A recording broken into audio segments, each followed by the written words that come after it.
Welcome back to the Downforce Debrief podcast. As always, I'm joined by GB68, and today we're going to be talking about social media. So there's a report that's been done by BuzzRadar, and basically they've done 3 segments on social media. First is whether F1 has peaked or not. Have we already seen the best of F1? The drive to survive effect on F1 and how that influenced things and how much that influenced things. And also social media toxicity. Is social media getting more toxic and more negative? I'm sure you guys have already got some thoughts on that. But before we get into that, I've got a random fact for you just for absolutely no reason. The Indy 500 takes about 2.5 hours is the record for Indy 500 completion. Did you know if you travel at the speed of light, it would take 3 thousandths of a second? That just blew my mind earlier. So I thought I'd pop it in the podcast. There you go. GB's loving it as well. My mind is blown from that. I was not expecting you to come out with that. It's random. I told you it's a random fact. 3 thousandths of a second. Like, that's just so nothing. It is 500 miles of Indianapolis. Amazing. Anyway, yes. So we're moving on then just to the question that we asked at the end of the last episode. We basically asked whether or which moments were most talked about on social media by total number of mentions categorized as toxic. So which top 10 moments were the most toxic on social media? GB did absolutely awfully at this last week. I'm sure you guys were screaming at your listening devices, getting very annoyed of him not getting it right. But to be fair, for whatever reason, they analysed 2016 to 2024, but all of them are between 2020 and 2022. So actually quite a narrow bracket there. I'm just going to list them here just because I know some of you guys would have been waiting for the answer. We're going to list these and then we're going to move on. But this is from the report that we're going to look at today. So it is all interlinked. So, of course, the Abu Dhabi GP last lap was the most talked about. That's not a surprise. It was a long way clear of the others as well. British GP qualifying 2022, interestingly. British GP sprint in 2021. That was between, of course, Hamilton. The sprint between Hamilton and Verstappen. I don't even know what the sprint was. Might be a mistake. Hungarian GP qualifying chaos in 2021. Italian GP crash between Hamilton and Verstappen, 2021. Bahrain GP Grosjean fireball in 2020. That's the earliest one. The Brazilian Grand Prix DRS penalty for Lewis Hamilton in 2021. The Russian GP weather conditions in 2021. Hungarian Grand Prix wet build-up in 2022. And the Brazilian Grand Prix qualified tensions in 2021. I appreciate that's a lot of information, but I just wanted to hit you with the answers effectively. So if you've got some more of those, more than GB, I'm sure you got at least some more than GB, then give yourself a nice pat on the back. I'm kicking myself that I didn't get a couple of those. I think the Sochi one is quite surprising. I remember that race well, the crazy rain conditions at the end and all the drama that happened on track, but I'm surprised that was such a toxic kind of social media environment as a result of it. The couple strange ones are there. I think it's, we'll get into this a bit later on, but I think it's because, more conversation on social media naturally means more toxicity. So when an event is going to be massively talked about, even if it's not a toxic event to begin with, you've then got lots of fans coming to speak about it. They're going to disagree with each other and yada, yada, yada. So I think it's more that, because it was obviously a real big talking point was it Lando Norris that stayed out and bottled it and stuff. And there was loads of stuff out. There was just a lot to talk about. So it's just going to naturally generate a bit more toxicity. But anyway, moving on to the report itself then. So basically this report looks at 77 million conversations around F1 from 2013 to 2022. Now, they do also include some data from 23 and 24 as well, but it primarily is to 22. I think that's because that's when Elon Musk bought Twitter and he basically closed the API then so they couldn't scrape Twitter data. And I think a lot of this has come from Twitter, but not just Twitter. It's also TikTok and Facebook and I think maybe YouTube as well. So there's quite a few platforms they've covered. So the first topic is, has F1 peaked? Now, me and GB coming more from the F1 game side definitely feels like it has, because there's definitely declining interest in the F1 game since 2022. And that's actually, interestingly, exactly what this report looks at. So they noted that between 2016 and 2022, conversation on social media on F1 grew by 80%. So that's a massive, massive growth, which is actually more percentage-wise than the Premier League or La Liga. I thought you'd enjoy the stats, compare it to the football there, GB. So massive, massive blow-up of conversations on social media between those dates. And actually, in the end, in 2022, there was only actually about 30% difference between Premier League and F1 in terms of number of conversations on social media, which that surprised me as well. So it's not far behind football, which is really incredible, or Premier League football at least. But at the start of 2023, the numbers started to drop behind the 2021 numbers. Now, they've got incomplete data for 2023. They only got the first, I don't know what it is, 5-6 months of 2023. But they compared that to the first 5-6 months of 2021 and found the numbers were less. Now, basically, this seems to essentially be because domination is boring, essentially. The more someone dominates, obviously Verstappen dominated 22. He also dominated 23. And I think people just sort of got bored of it. And they're supposing that if that continues, F1 will have peaked. But obviously, sports always go through these peaks and troughs, right? Sometimes they're exciting, sometimes they're boring. And it's impossible to know. Has F1 peaked? I mean, I don't know. It could be better this year. We could get another 2021 style the year this year. But it's absolutely clear that it was 2021 that piqued everyone's interest, along with a few other factors, which we'll get onto a little bit later. Has F1 peaked? They don't give a definitive answer, obviously, because they can't. It's the future. But I definitely feel like 2022 was peak, judging on just the F1 game alone, let alone other things. I do feel like it dropped off after that. I was honestly surprised. I felt like 2024 would pick up again massively because obviously we had such an exciting season. But at the end of the day, it wasn't a close fight for the championship. So I'm kind of wondering if that held it back, because it did definitely feel like 2024 was nowhere near 2021. It's hard to judge 2022. So yeah, what do you think, GB? Do you think it's peaked? Yeah, I almost feel like we need almost that building kind of filler season now. If we're going to try and get back to those levels, I don't think there's just going to be one insane, incredible season that's going to bring back those kind of numbers and reactions that we were seeing before. So I guess, yeah, you probably would say it has peaked based on those statistics. I think it definitely can peak again, but like I said, I think we're going to need, if 25, obviously Hamilton going to Ferrari, there's a lot of changes onto this grid, and then we're going to new regulations. There is potential for it to be a really spicy season, maybe some drama and big talking points, and then that could potentially then lead into, huge numbers in 26. But I think the big issue as well, which I'm not quite sure if it was mentioned there, but obviously COVID is a huge reason why that also contributed to it. It wasn't just the fact that it was 2021 and we had an incredible season. It was also COVID and just the nature of what people were doing and what people were watching back then.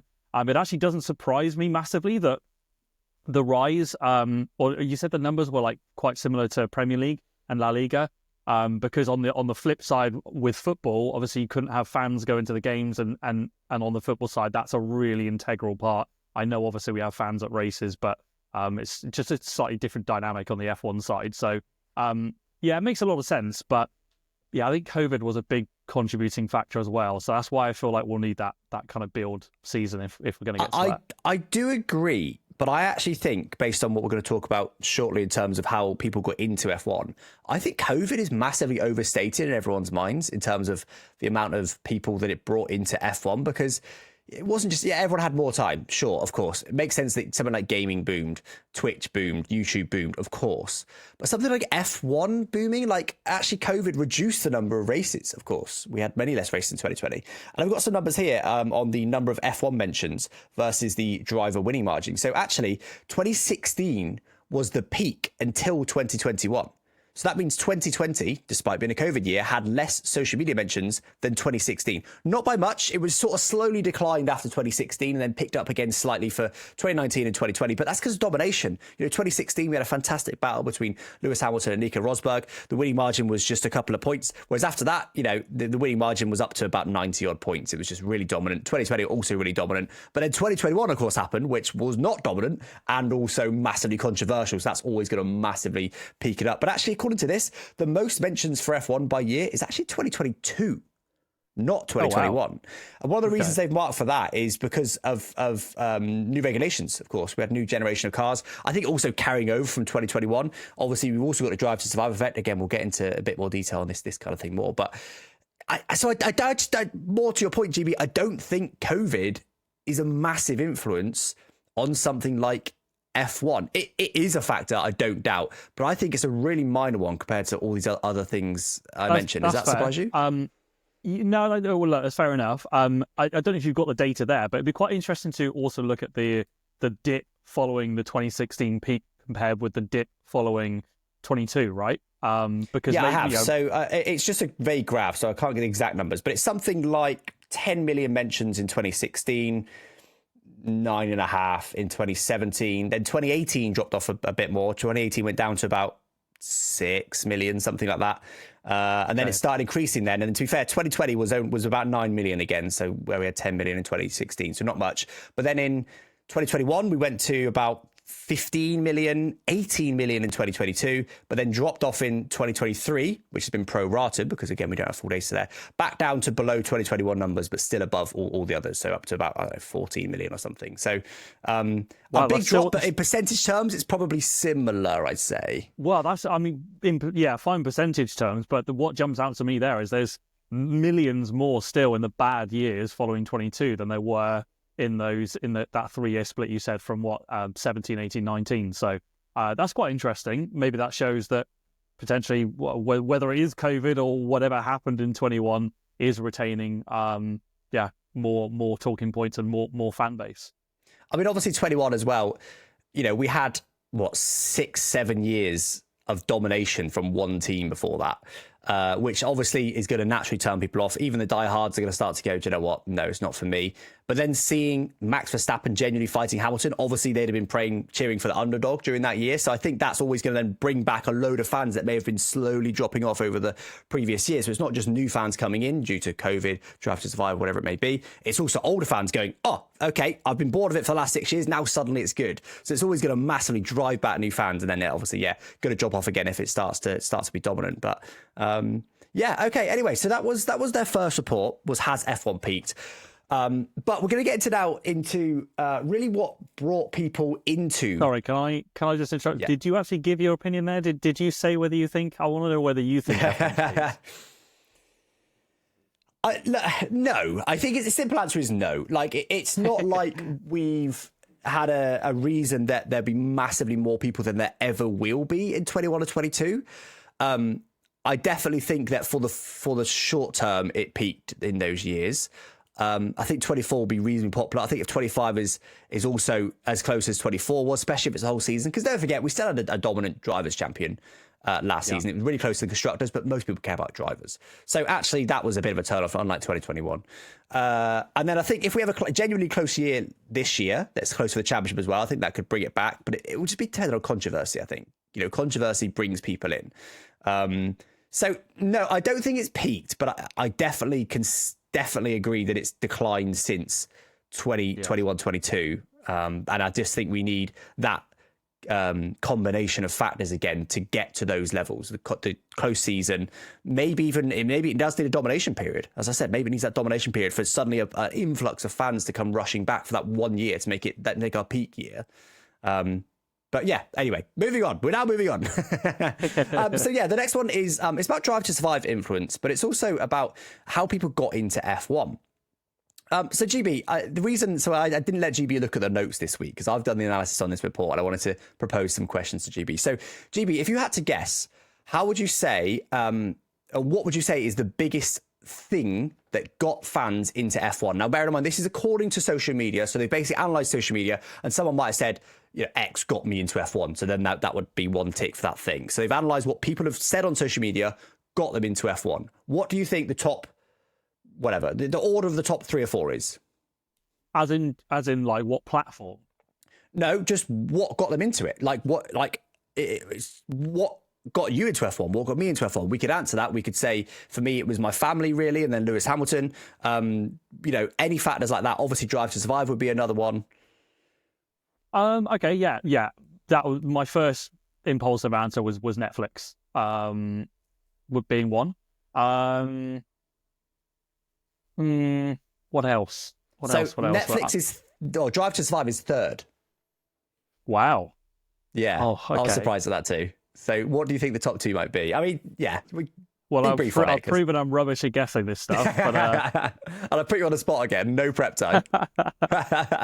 Yeah, I mean, what got me into it was just watching it on TV randomly. So why not? I'll go with TV if that's not the same answer. TV was listed, but TV was quite a lot down, and I've only got 4 listed here. I think TV was 5% from the top of my head. Drive to Survive was 14% of people got into. 14% of F1 fans got into F1 via Drive to Survive. So the top 2 are very close, actually. One of them is family, which is not a big surprise. I mentioned that was one for me. That's always going to be one. If your parents watch F1, you're quite likely to watch F1 yourself.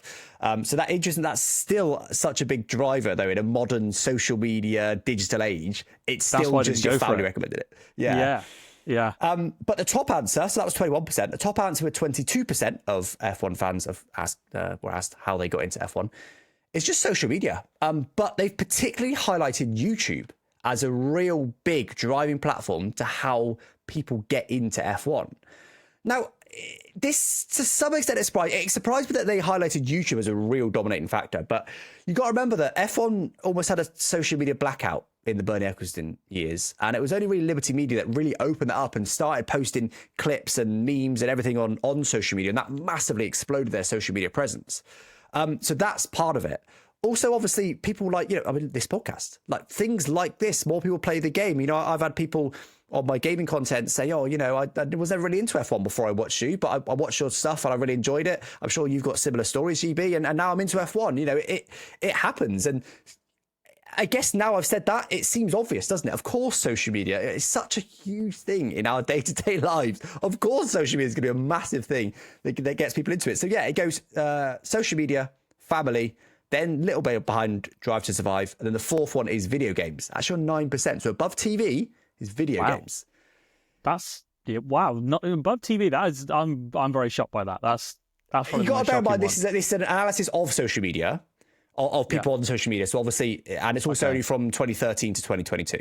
So obviously before that, TV would have been much bigger, especially when it's free to air, etc. But like if these days, not many people just watch TV. Social media and Netflix and things are way bigger. But also, it's not on in the UK at least. It's not free to air. Like, yeah, you might see some Sky Sports adverts somewhere, but you're not going to go and pay 30 quid a month to try out F1. It's not happening. So I think TV. I'm not surprised TV's so low given the timescale we're talking about. But yeah, you said wow quite a few times there, GB. What surprised you the most for that? Yeah, no, just I wouldn't have thought the video game would be the kind of, I guess, the primary source for bringing, what is it, 9%? I think you said it was. That seems like quite a lot. I mean, I shouldn't be surprised as an F1 gaming content creator, but yeah, I am. So maybe I'm kind of underestimating the size of the wider community there, but that's quite incredible as well. It kind of it does showcase also the positive side of everything we've got going on with social media and the gaming side, and how different that was from like 20 years ago when we started watching, or even more than that. None of this. It was literally just flick the TV on. Oh, F1's on. I've remembered to watch it. Great. That's pretty much it. So, not much more to add there, really. Just diving in a little bit more on Drive to Survive itself then. So obviously, I think, I agree with you. I think most people, for a study based on the last few years, would have said Drive to Survive. I think, I don't know, certainly an F1 fan, because we've seen how much F1's blown up since Drive to Survive. Obviously, we've seen it's not just that, and we'll get into the factors why F1's blown up, but it isn't just Drive to Survive in a moment. But let's just hold it on Drive to Survive for now. So they give some stats on Drive to Survive itself. So 6.8 million viewers have watched Drive to Survive. 63% of viewers watched at least 3 episodes in a row. So I know we're in a binge watching era of Netflix, but still 2/3, 2 in 3 people watch 3 episodes in a row. That's quite binge worthy then. It's clearly grabbing people in. 18 to 29-year-olds make up 31% of the audience. That's perhaps not so surprising, but this surprised me. Bearing in mind the general demographic of F1, 46% of Drive to Survive viewers are female. That one really surprised me, because F1, wow. I mean, gaming F1, it's like 99%. Probably is, by extension, probably for now this podcast is. But F1 itself, and the 1% are in your channel, let's be honest. Are they? No, definitely not. They're not, unfortunately. Yeah, I mean, it's nowhere near 50-50 in F1. I mean, it's definitely getting there now, but in the past, I'm guessing, I felt like it'd be like 80-20. Does that sound about right to you? Yeah. I mean, I wouldn't really know what to guess, but yeah, that's nearly half is very surprising. I was not expecting that. I mean, we know that the likes of Lando has got quite a significant female following on socials, so I guess they actually mentioned Lando specifically for the female following. He says he's the driver with the most, or the highest percentage of female, it said somewhere, or something like that. So Lando in particular is a massive female driver, interestingly, yeah. Okay. Yeah, okay, that's it. Yeah. I guess it makes more sense if you dig a bit deeper into maybe some of the drivers and personalities around, but yeah, maybe that's also kind of testament to how maybe they're directing Netflix and the kind of spin they're putting on things. And I don't know. I guess as a male F1 viewer, it's hard to comment on that. But it's quite surprising. Was not expecting that split. Yeah, no, neither was I. I guess F1 historically was a bit more about engineering and cars, and obviously females could be into that too, but they don't tend to be. That tends to be a more male-dominated interest. Whereas Drive to Survive, I suppose, concentrates more on the humans, doesn't it? And females would normally tend to be more interested in this kind of more social side, the more human side of things. So I guess that makes sense when you put it like that. Few more facts on Drive to Survive then. 37% of Drive to Survive fans are from the USA. So it's by far a USA-driven audience, not massively surprising. For comparison, 12% are UK. I think about 9% was Australia, and it just gets smaller from there. So a third of Drive to Survive viewers are from the USA. So that's when it's blown up. And that's why I think that's why it's felt like it's blown up more, because obviously we see a lot of, USA-based people on platforms like TikTok and stuff. Like, their voices tend to be quite prominent. So I think that's why. Interestingly, only 2.5% of Twitter conversations are about Drive to Survive. So really low percentage but that's obviously specifically about Drive to Survive. You may have got into it via F1, via Drive to Survive, sorry, and then be talking about other factors. But across the season, only 2.5% of Twitter chat, so not massive across the season. And 1 in 4 Drive to Survive fans, now this one blew my mind. 1 in 4, 25% of Drive to Survive fans aren't actually interested in F1 itself, the sport. Wow. They watch Drive to Survive, they enjoy Drive to Survive, but they don't watch the races. They're not interested in F1. 1 in 4. I do actually know one person. He's a fellow content creator. I do actually know one person who is in that boat. And I think their reasoning, and funnily enough, they're based in the US, and their reasoning is just that timing wise, it doesn't work for them, which I guess is fair enough. Netflix is on demand. You can watch it whenever you want. Makes sense. Races harder to catch, especially if you're in Australia or US, different time zones. So, it makes a little bit of sense there. But 21% is quite a lot. I would not imagine 1/5 is for that reason. I guess it also, again, going back to it, speaks volumes for the type of spin that they put on Drive to Survive. The fact that they obviously are dramatizing and exaggerating sometimes things that happen within the season that us F1 fans know weren't quite to that proportion. Interesting. You made a really good point there. Obviously, we highlighted earlier that 37% of Drive to Survive fans are from the USA. And of course, a lot of F1 works to really European time schedules, So I guess that makes sense. If you're in the USA, you go, I'm not going to get up at 2 a.m. to watch an F1 race. It's not going to happen, is it? So I suppose, I didn't really consider that factor. But clearly quite a significant portion of people just see Drive to Survive as a almost like a reality TV show. Like, you just want the drama, you don't want the sport. I don't know. That really surprised me. Anyway, there's some Drive to Survive stats for you. So moving on a little bit, the conversation to just the factors behind F1's explosion. So I've sort of tried to boil this down a little bit into, using the report largely, but use a little bit of my own logic as well. In why did F1 blow up, right? We've established that actually Drive to Survive isn't the clear standout number one factor of what got people into F1 recently, but it's clear that F1 did blow up in 2021, 2022. The interest in it was just massive. So what did that? If it wasn't Drive to Survive, what did that? Well, it was Drive to Survive in part. That's absolutely clear. It definitely had an impact. But actually, we mentioned it earlier, F1 embracing social media seems to be one of the biggest things, one of the biggest factors, because obviously, we mentioned earlier, we all use social media so much, TikTok and whatever else, and having actual racing clips on there, which we never had. That might seem crazy to some people that might be listening. We didn't have any racing clips on F1 social media until about, 2018 or something like that, when Liberty Media took over. There was none. They weren't allowed. The teams weren't allowed to post any either. There was almost a blackout on social media of video clips on social media. That seems crazy these days with how big platforms like TikTok is, but it was a real thing. So when they suddenly opened up, it just blew up for them because they were finally allowing and tapping into this resource, which we now know is obviously absolutely crucial. But at the time, they just weren't doing it. So that is really a big one, because it was, again, I should have looked up. I think it was around 2018 when Liberty Media took over F1 and started doing social media that really started picking up. We said earlier, social media is actually the biggest driver of new fans into F1. But also, we need to factor in that, you actually mentioned it yourself earlier, GB, that young drivers are also much better at social media these days. Compare that to some slightly older drivers who maybe don't use social media so much. Young people like, you mentioned Lando Norris, he's really good at social media and things like that. We're getting more and more of these drivers in.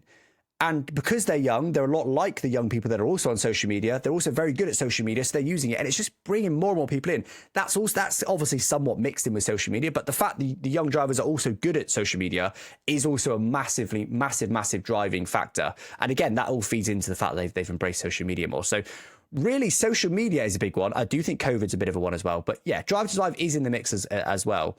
I do want to say, Go on. I'm begging for just one driver to break through and break that trend. I want to see a modern day Kimi Räikkönen giving a driver that just says one word, turns up, doesn't care about anything but just drive in and just, you know, all the social media shenanigans.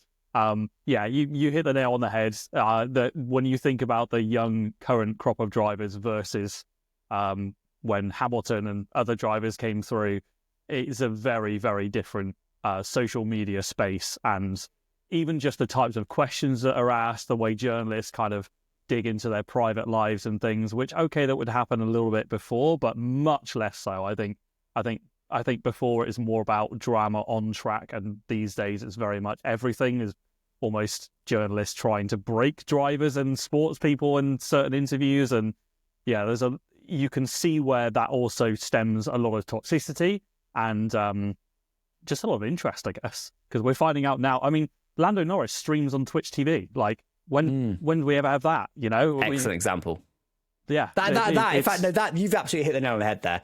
That itself won't be a massive, on its own won't be a massive driver, but that's a perfect example of the way that we're getting younger drivers embracing more modern platforms and bringing them in, because F1 has got virtually zero presence on Twitch, honestly. And then suddenly an F1 driver streaming Twitch, and he's pretty much the only one. A few others have tinkered, but yeah, that is a really good example. Yeah, you nailed it. Another pop quiz for you, GB. I bet you can't wait. Oh, good. Here we go. This one's more simple. So we talked about how the drivers got a lot of people into F1 via social media. So on social media, we'll start with 2017, then we'll move on to 2022. So 2017 is going to be a bit harder. In 2017 on social media, who were the most talked about drivers? I've got a list of top 10 here. We won't go through all of them, but 2017, most talked about drivers on social media. Go. You want 10? No, that would be ridiculous. Just try and give me the top 3 if you can. All right, top 3, Vettel. No. Hamilton. Vettel's 5th. Hamilton is top, clearly. Hamilton 2017? Yeah, I know. Wow. Hamilton's top. Hamilton's got double the next guy. Verstappen? Yes, he's 3rd. Okay, wait, what place is Hamilton? 1st. Okay, by more than double second place. Who's second? Would Bottas be second? I'm going to go with Bottas. Why not? 4th place. Not bad. You know what? You got 4 of the top 5 there. I'll give you one more, because if you can get 5 of the top 5, I'll be impressed. Before you tell, did he retire the season before? Is he in there? I believe in you. I believe in you to get. You've got 4 out of the top 5. I'm not going to give you any clues. I want you to guess the fifth one. Come on, it's 2nd place as well. It's not like I'm asking for the 5th one. 2017, 2nd most talked about driver. Trying to think what more big events happened in that year. It is hard because it's obviously such an old topic now. We'll move on to 2022 in a second. I'm definitely going to kick myself when you tell me, but you are, yes. I want to give you a clue. That's cheating. Come on, give us a name. Is it current driver, not an ex-driver? I'm not giving you any clues. I'm giving you nothing, mate. You're on your own. Since you didn't answer me, I'm going to go with Nico Rosberg. Screw it. No, he was 9th. Fernando Alonso. Ah. Very good. Was Fernando Alonso still in Ferrari then? He may have been. I mean, is that not GP2 engine McLaren era as well? Is that why? Oh, yes, I think you're right. I think he was probably in. I'm just going to look at his wiki quickly. I think he was probably in McLaren, and that's why, because that might have even been the GP2 engine. Ferrari was a while ago. I want to say for his last year, Ferrari was like 14 or something, but I could be wrong. 2017, yes, McLaren. Of course it was, yeah. Interesting. Okay, anyway, let's move on to 2022. Same question. So who are the top 3 most talked, or maybe top 5 if you can do it, top 5 most talked about drivers in 2022? Much more recent, but I will say it's a lot closer, where Hamilton dominated before and Alonso was also quite a bit ahead of Verstappen at the time. They're a lot closer now. So the top 2 are basically the same, for example. Okay, so So Hamilton, Verstappen, Alonso. Are in the Alonso's top 5. actually 6th, but I'll give it you. Yeah, Hamilton and Verstappen, they're 2nd and 3rd. So you're missing 1st place, amazingly. Oh wow. Okay. Oh, who was more talked about in 22? George Russell. No, He's 9th. Sergio Perez. Yes, 4th place. So you're missing 5th place and 1st place. 5th place is challenge. Oh, 5th place. I know, I'm not getting any clues, but 5th, it's possible. You can get it. Is Lance Stroll in there? No.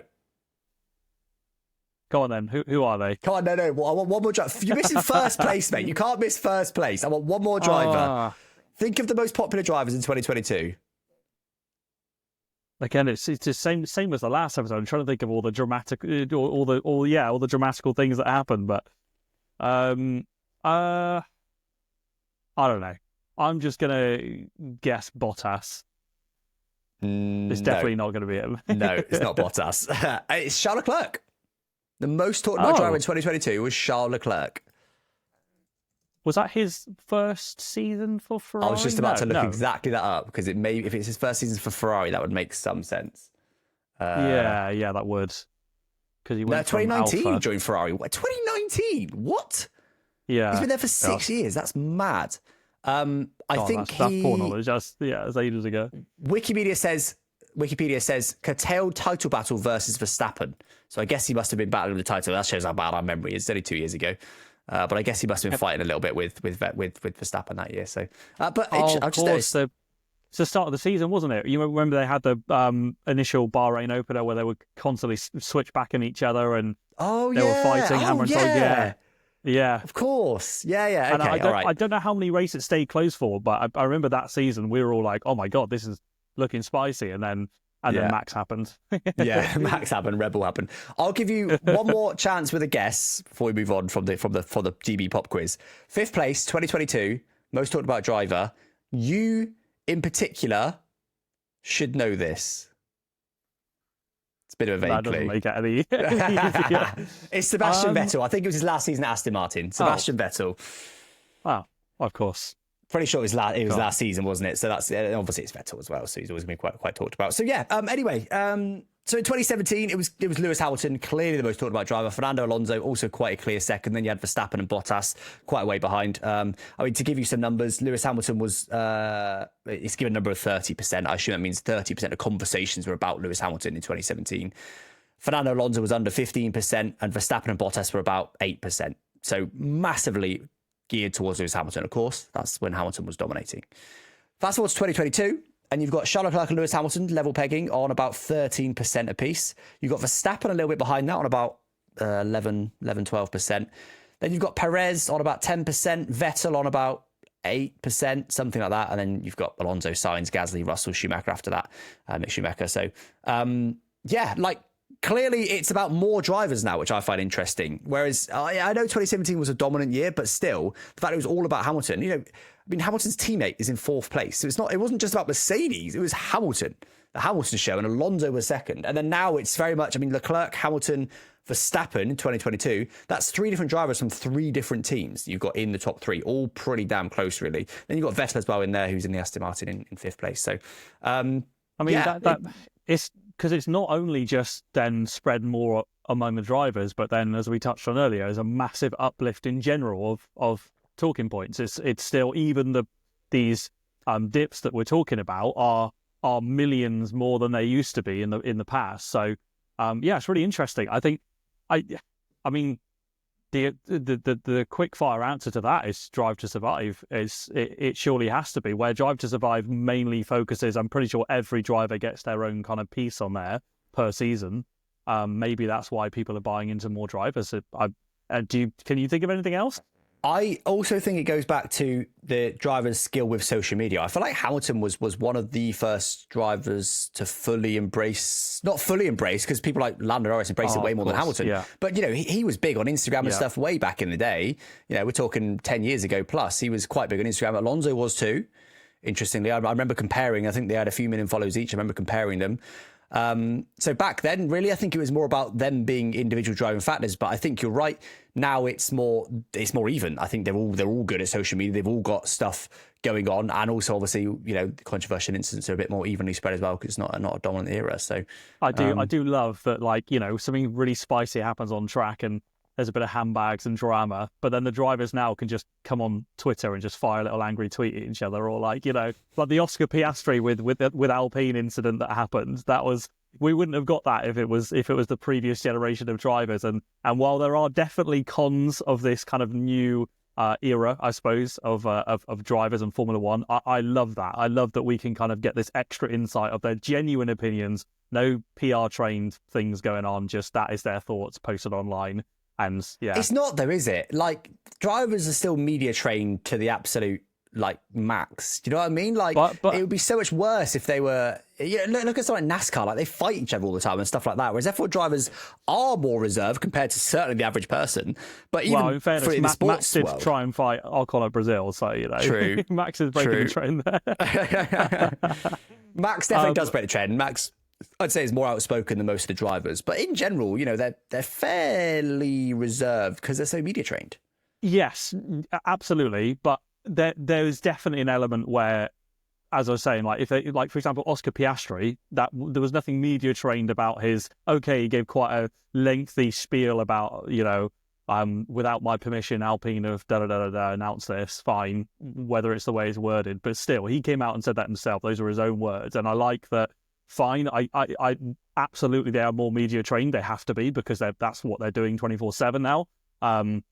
But I still love that we do get those excerpts where it's not really media trained and they are just, it's just Lando on Twitch, or we see some funny clip out of context of Max on iRacing dive bombing and taking someone out the race and swearing at them or something like this. This is their personality, it's not just all media trained. So it's a good point, actually. Yeah, again, you made a really good point there by just the fact there's more of it, and there's also more chatter around it. Like previously, drivers would be, I'm thinking someone like James Hunt maybe would be, cameras all over him all race weekend, and he would still do talk shows and stuff. But other than that, his private life was private, really, as private as he wanted to. Whereas now you just can't. F1's too big. People see you in the street and stuff. Like if you go and start a brawl in central London as Lando Norris, you are going to be on social media. That is going to be a massive talking point. You might.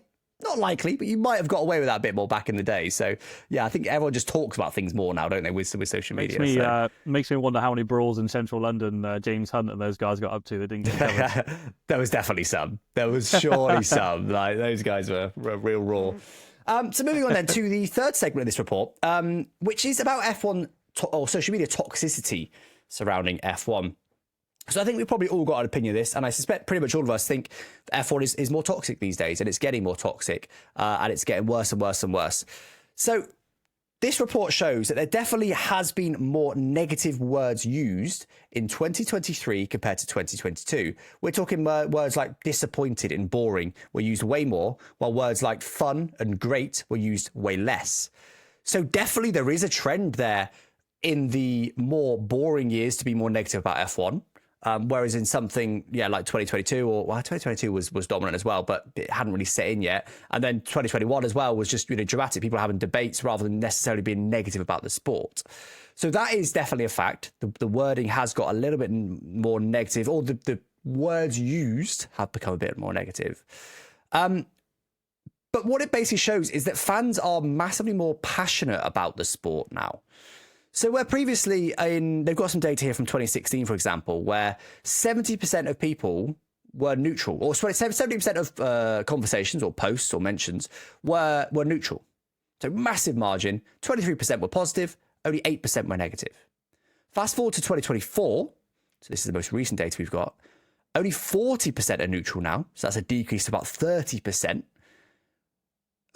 Positivity has always doubled, so from 23% up to 40%, but negativity has also doubled from 8% to 20%.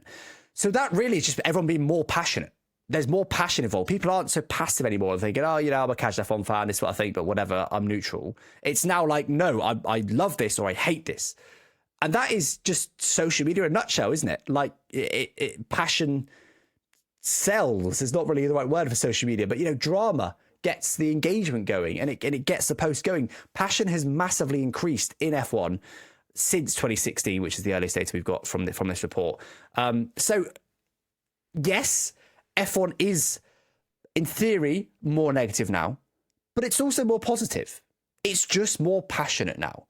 And interestingly, it gives a couple of reasons for this.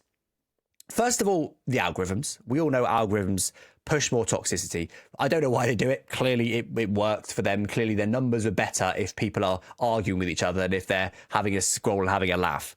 Clearly, none of us really like it, but at the end of the day, these platforms are, doing things for their own bottom line, like any business does.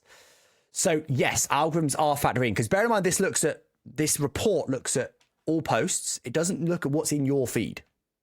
So yes, although positivity has doubled since 2016, along with negativity, you probably see more negativity now than you did in 2016 because of the algorithms. So the posts haven't increased, the algorithms have changed. Also, you're more likely to remember negativity. If you see someone's wild take that's just crazy and just stupid, and you're like, you're an idiot, and everyone's being negative about it because they're being an idiot, you're going to remember that. Whereas if someone's gone, that was a bang of a race, you're not really going to remember that. You know what I mean? Whereas if it was a good race and you got someone going, I hate that race, that was the worst race I've ever seen, that's going to stand out more. Humans are naturally coded to remember negativity more. And it applies to reviews. People are much more likely to leave a negative review than a positive review. We all do it. If you've got a product you've bought recently and you really like it, you probably won't leave a review. Maybe if you're encouraged by the brand, you might, but you probably won't. If you've got something that you hate that's gone really wrong, you're probably going to leave a review. It's a similar sort of mental thing where we are much more passionate, I suppose, about negativity than positivity. And one final factor before I get Jimmy's thoughts on this is that there's definitely now a divide between more traditional fans and more modern fans. So you've got the old school fans that maybe were watching F1 since the 80s or whatever it may be, and yada yada yada, whatever it is. But they're not. They're on social media, like pretty much everyone is, but that's not where they've come from. I'm not going to say they don't understand social media, because that's almost condescending. But they're just different. They're a different generation. They're different, of course they are. And then you've got the newer fans, which tend to be the younger people who grew up on social media and see the world in a different way because they grew up on social media. Of course, social media has changed our brains, the way the brains work almost. So you've got those two fan bases colliding on social media, which is causing more passion, more positivity, more negativity, essentially more arguments because there's more disagreement there. One final factor is that also you've got different fan bases colliding, again, via social media, where before, if you were watching British broadcast of F1 back in the 90s or noughties, wherever it may be, you had no real way to see what the Brazilians thought about that. You had no real way to see this. Now you do, and the cultures clash to some extent. Maybe it's a British culture is we're normally quite sarcastic and things like that, but maybe that comes across it does come across rude sometimes to like Americans, and even different cultures like Brazilians or I don't know, Indians. We had an Indian driver for a bit and an Indian team. These are massively different cultures that are all colliding in the same sphere. So that's a lot of words. But the answer basically is yes, social media is more toxic, but it's also more positive. It's more passionate. But really, it's just a colliding of all those factors, the algorithms changing and fan bases colliding like they've never collided before on social media. And also, you're more likely to remember the negative stuff than the positive stuff. That's the gist of the last 5 minutes of talking. Does that make sense, GB? It makes sense, yeah. There's a lot of interesting stuff in there. To be honest, there's not much more I would add to that. It's quite a wholesome spin, saying it's more positive instead of toxic. But yeah, no, it makes a lot of sense. You saying it's just passionate in general. I was actually going to make the point you just said about how back in the noughties, there was no way for other fans, other cultures to really communicate with each other. So that really, I would say that's the biggest difference. And then obviously, I think maybe another factor potentially, possibly not quite as big, but say we used Lando Norris earlier, we know he's got a massive fan base. If that driver's suddenly doing very well, then obviously that has to correlate with more positivity in general. If they've got the majority of the fans, we know that Lewis has a massive fan base as well, and Max has a massive fan base, and Max has been doing very well. So obviously on the Lewis side, you could counter it and say, well, he's not been doing very well, but I don't think Lewis has really been complaining too much. Like he's had a bad car, but I don't really think there's been any toxicity from Lewis or anything. So I'm just kind of I don't have all the stats and data. I can only listen to what you said. So my view of that would kind of be that, yeah, the I suppose the drivers that have been doing fairly well, the Leclercs, the Norrises, in the Verstappens in the last few years, are also probably the one with the majority of the fan base. Combined with the fact that Lewis isn't, well, at least from my side. I mean, I'm not a Lewis Hamilton hardcore fan, but I don't feel so like you told me before this, mate. I don't feel like Lewis fans would be that angry. Or, you know, I think there'd be more maliciousness more still towards 2021 than there would be from 22 or 23, for example.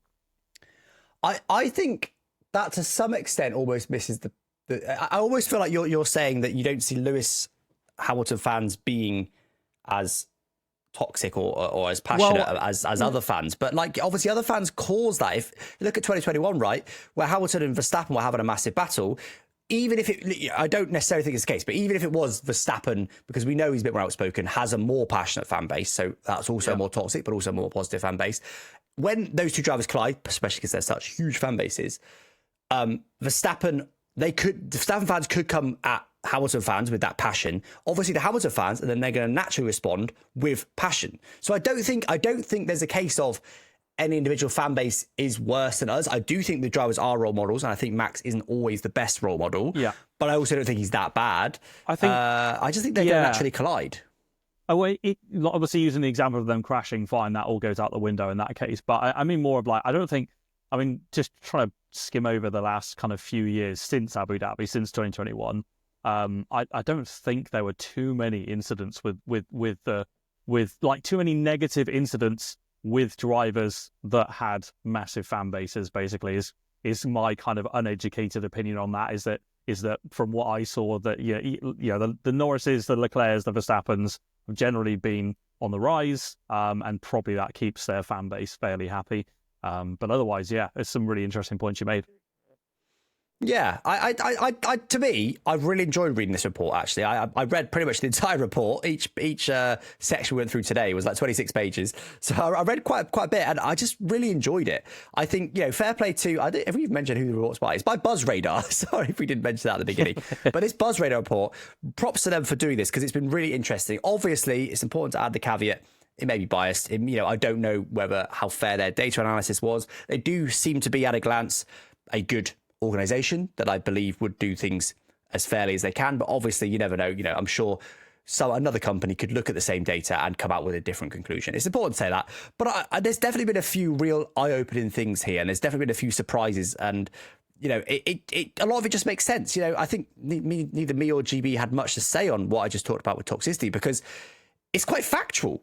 It just makes sense. It's not up for debate. It's like, oh yeah, well, of course, the fact that social media is blown up is going to cause more toxicity. Of course, the fact that the algorithms are changed is going to cause more toxicity. Of course, the fact that we've got different cultures colliding is going to, like, it just all makes sense. And for me, it's honestly been helpful to put that all into context and understand that it isn't just everyone hates each other now and the human race is doomed and it's terrible. Yes, algorithms are an issue. That is an issue that is out of our control.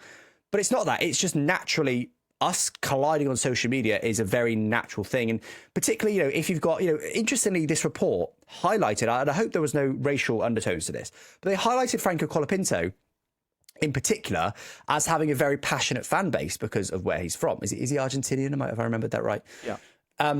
So then they highlighted him in particular, that he's going to come in, and because he's got such a passionate fan base behind him in Argentina, and also obviously, he would be the only Argentinian driver, so of course they would tend to support him, just like Mexicans tend to support Perez. And they really highlighted the fact that we're probably in for a bit more drama on social media because of Franco Colapinto. And it did almost feel a bit like, why are you pointing out one driver? Because the point of this isn't to blame a driver or blame a fan base, right? It's just to point out the facts. So I did find that a little bit odd, and as I said, I hope there was no racial undertones or any bias in them highlighting in particular. But it is still a good point. Certain cultures have more passion than other cultures. Certain cultures are very, logical and to the point. Other cultures are really, really passionate and emotional. And if you're going to get let's just say Argentina is the most passionate and emotive country in the world, just for argument's sake. Of course, if you're going to get a load of those fans joining the conversation on social media, it's going to spark passion in everybody else as well. And it just it just makes sense. Social media is what it is. It's not going anywhere. As cultures collide, of course there's going to be a bit of clashing, but I don't think it's a bad thing. I think it's good to have these conversations. I think. No, the point you make on culture is spot on. I mean, let's just say Yuki Tsunoda has a massive, real loyal, massive Japanese follower base. The Japanese people do just tend to be a little bit more reserved, and the way they conduct on socials is just different in Western cultures. And yeah, of course, it's culture plays a big part in that for sure. I think it's a very good point. Yeah. And it just makes sense. It's just like the human race isn't doomed. It's absolutely, it's natural as we adapt social media, and it's particularly with F1 blowing up on social media recently, loads more new fans, it just becoming more and more international. It made me feel warm and fuzzy inside, to be honest with you, GB. It made me feel warm and fuzzy because that's the first time I've heard you say that. Because the answer essentially is F1 more toxic now? Well, not really. It's not that everyone hates F1 now. Yes, there is more negativity, but there's always more positivity. The answer is no, not really. It's just what we see and what we perceive, really. But the clear answer is F1 is more passionate now. And as I said, I don't think that's necessarily a bad thing. I think it's good to have a bit of passion sometimes and a healthy debate with people. And it's just, obviously, we've all seen when it goes too far sometimes, and toxicity gets to the point. If you disagree with anything Alex has said on this as well, leave loads of toxic comments and I knew that was coming. Keep proving that trend. Very good. Right. Well, there we go, guys. That is this fourth episode of the Downforce Debrief podcast. Now, we are recording this the day before F1 testing. So if you listen to this after testing, wondering why we're not talking about it, that's why. It hasn't started yet. It's on for the next 3 days after this. And as you may have noticed as well, we have moved the podcast a little bit earlier in the week. This is ready to align with race weeks. Of course, we've got race weeks coming up quite soon. So obviously we don't want to be making a podcast about a race when we're releasing it on Friday. It doesn't really work, does it? So a little bit earlier in the week. We're gonna keep it earlier in the week. So we're recording this on a Tuesday.